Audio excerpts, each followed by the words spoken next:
All right, court is calling 2024 CR 1810 and 2024 CR 1811 State versus Jason Densler. Could I have parties announced? Jim Altersdorf for Jason Densler. And are you Jason Densler? Yes, Your Honor, I am. Counsel, have you received all discovery in each of these cause numbers and did you review it with your client? Yes, Your Honor. Court will find that the state is in compliance with discovering each cause number. And each cause number, sir, did you review the true bill of indictment with your attorney? Did you understand it? Yes, ma'am, I did. Counsel, do you waive the reading of the indictment in each cause number? Yes, Your Honor. State, are you proceeding on the indictment as presented in each cause number? We are. Okay.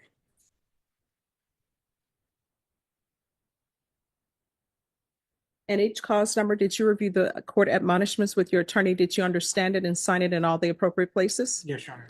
In each cause number, you're charged with credit card or debit abuse with a repeat enhancement allegation.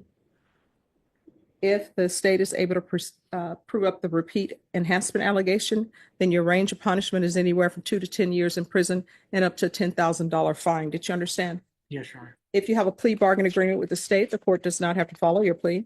If for any reason the court does not follow your plea and gives you more than you bargained for, the fact that you entered a plea will not be used against you, and you will be allowed to withdraw your plea. Did you understand? Yes, ma'am. You have a right to jury trial, a right for you or your attorney to cross-examine and confront any witnesses. The state will call in the right to remain silent. Did you understand by entering into these plea bargain agreements, you were giving up those rights? Yes, Your Honor. And did you intend to give up those rights and enter into a plea in this case? Yes, ma'am, I do.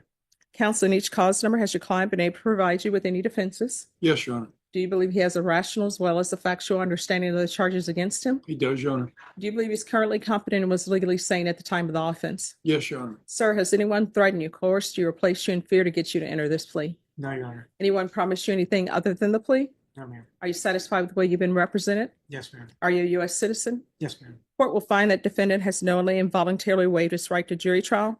Did you review the plea bargain page with your attorney in each of these cause numbers, and did you understand it? Yes, Your Honor, I did. In each cause number, according to the plea bargain agreement, the cases are to run concurrently. There are to be no contacts with the complainant and restitution to the complainant. Punishment is to be assessed at 4 years in the prison, and there are no applications. Did you understand that to be the plea in each of these cause numbers? Yes, Your Honor, I did. Defense, is that the plea? It is, Your Honor. Did you review the waiver of appeal paragraph with your attorney? Did you understand it? Did you sign it in both places? Yes, ma'am. Did you understand by signing that you're waiving your right to appeal? The only items that can be appealed are written pretrial motions that have been filed, heard, and ruled upon by the court. Did you understand? I do understand. Counsel, are there been any such motions? No, ma'am. Then in cause number 2024 CR 1810, how do you plead? Guilty, not guilty, or no contest? No contest. And in cause number 2024 CR 1811, how do you plead? Guilty, not guilty, or no contest? No contest. State any evidence? Will offer State's Exhibit 1 with attachments. No objections. Did you review the waiver and stipulations with your attorney? Did you understand it and sign it in all the appropriate places? Yes, sir. Yes, Your Honor, I did. Again, did you understand you have a right to jury trial, a right for you or your attorney to cross-examine and confront any witnesses the state would call, and the right to remain silent? Yes, ma'am. Did you understand that today the state will be presenting evidence in the form of witnesses' statements and police reports? But most importantly, there'll be no live testimony. Did you understand? Yes, I did. Court will find that defendant has knowingly and voluntarily waived and consented to stipulation of testimony and stipulations. Court will accept into evidence State's Exhibits 1 and attachments. To the enhancement paragraph in each indictment, how do you plead, true or not true? True.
Excuse me, off the record for a moment.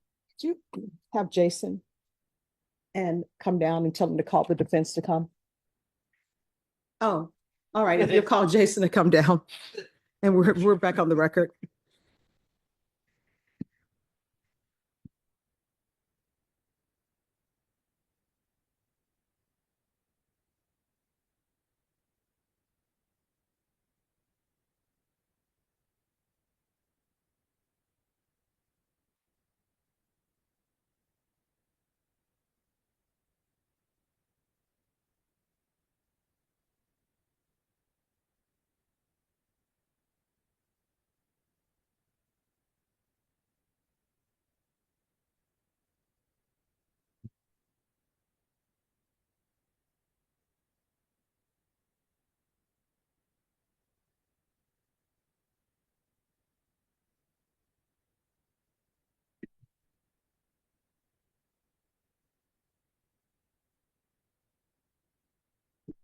After reviewing states exhibits 1 and attachments in each cause number, the court is going to find there's sufficient evidence to find you guilty.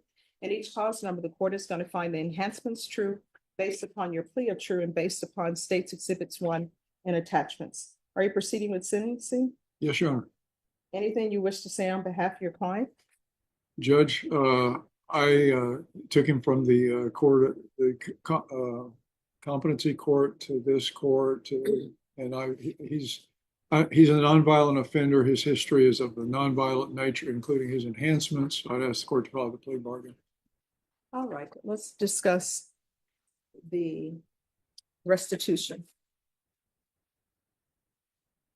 And cause number 2024 CR 1810. What is the restitution amount?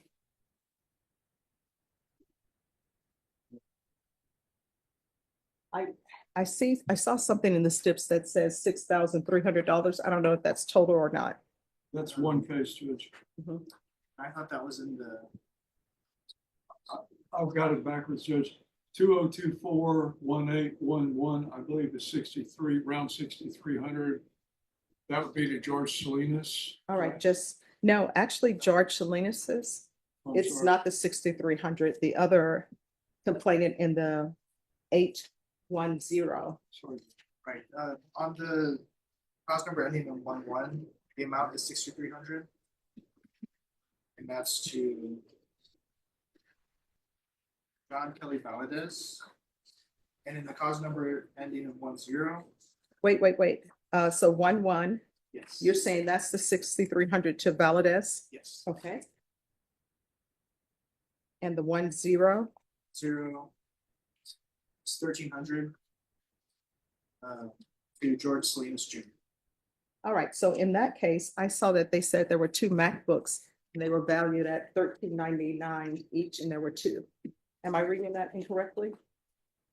No, you're reading that correctly. That's to the design company, which is Mr. Valdez, I believe. Is that right, sir? That's my recollection. Yes. So, I mean, is it $1,399 times 2? Yes. And so where's the $1,300 coming in? I believe that is how much was used on the card. That was the ATM amount, I believe, on Mr. Salinas. Well, then I put it at $4,098. Yes, ma'am. Yes, ma'am. That's fine. All right, so let me do this. And cause number 2024 CR 8. It's like 1810.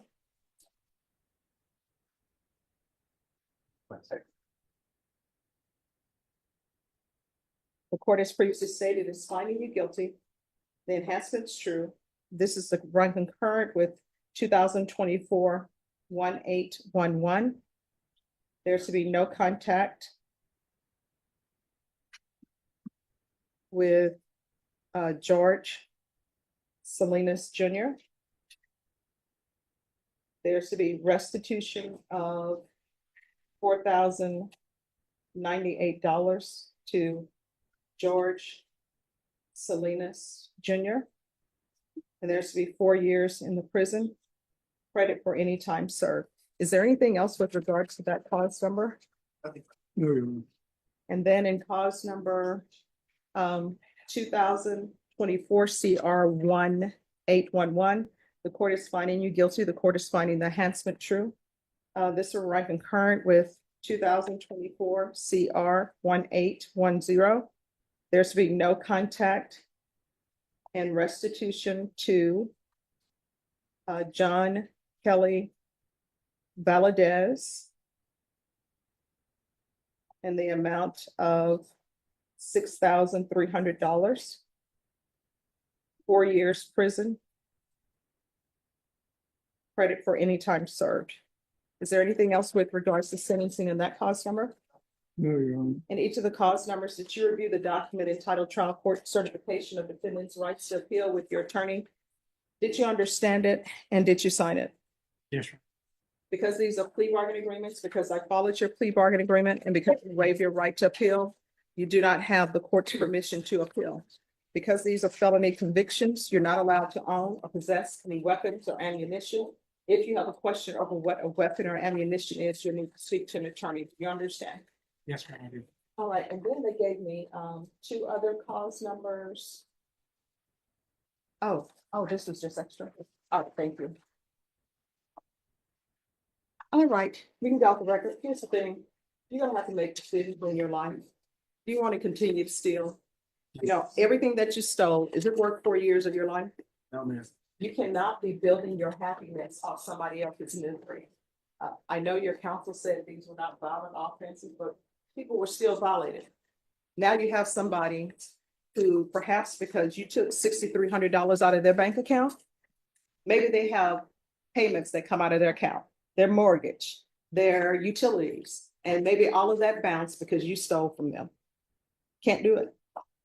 If you have a drug or alcohol problem and need help with that, there are plenty of places in San Antonio that are free. I'm not the judge in this court, it's Judge Murray, but when you're released from prison, if you can't find a place to get help, if you have mental health issues, if you have drug issues, if you have housing issues, if you can't find a place that can help you, you can always come back to court. If I'm here, I will pick up the phone and call to get you help. You understand? That's great. Thank you. All right, you're welcome. Good luck to you. You're welcome. Good afternoon. All right. We have a question, and I'm going to print out an answer for you all. And I don't know if you all want to give them this answer or not, or if you all want to go ahead and release them for the day. But just 1 second. The courtroom felt routine at first, almost mechanical, as the defendant stood calmly before the judge. This was not his first time in trouble, and he appeared comfortable navigating the process. Charged with credit card abuse in 2 separate cases, he entered no contest pleas and acknowledged prior enhancements, seemingly accepting responsibility without resistance. On paper, it looked straightforward, controlled, and predictable. The judge carefully reviewed every right the defendant was giving up: jury trial, confronting witnesses, the right to remain silent. Each time, the defendant answered confidently. The plea agreement called for 4 years in prison, with both cases running concurrently along with restitution. To an outside observer, it felt like a legal formality nearing its end. Then, the courtroom slowed down. As restitution amounts were discussed, confusion emerged over figures, victims, and stolen property. The judge dug deeper, clarifying who lost what and how much damage was truly done. 2 laptops, thousands withdrawn, accounts drained. The numbers stopped being abstract and started representing real people. That was the turning point. The judge addressed the defendant directly, shifting the tone from procedural to personal. "You don't have to make decisions in your life," she said, challenging him to reflect on whether stolen money was worth years behind bars. Her voice carried disappointment, not anger, which made the words hit harder. She explained how theft reaches beyond the bank statement. When money disappears, victims may miss mortgage payments, utility bills, or childcare expenses. Their lives destabilize because someone else chose convenience convenience over honesty. You cannot build your happiness off somebody else's misery, the judge emphasized, leaving the defendant silent. Although defense counsel described the crimes as non-violent, the judge rejected the idea that harm requires physical force. Emotional stress, financial panic, and violated trust were damage enough. The courtroom listened as a judge reframed the crime, transforming it from paperwork into human consequence. The sentence remained 4 years in prison, exactly as agreed, yet it felt heavier now. The defendant acknowledged understanding the punishment, his earlier confidence replaced with subdued acceptance. The judge reminded him he could not possess weapons and waived his right to appeal. Each condition reinforced the finality of the moment. Unexpectedly, compassion followed accountability. The judge offered resources for addiction, mental health, and housing support after release. If you need help, she said, you can always come back to court.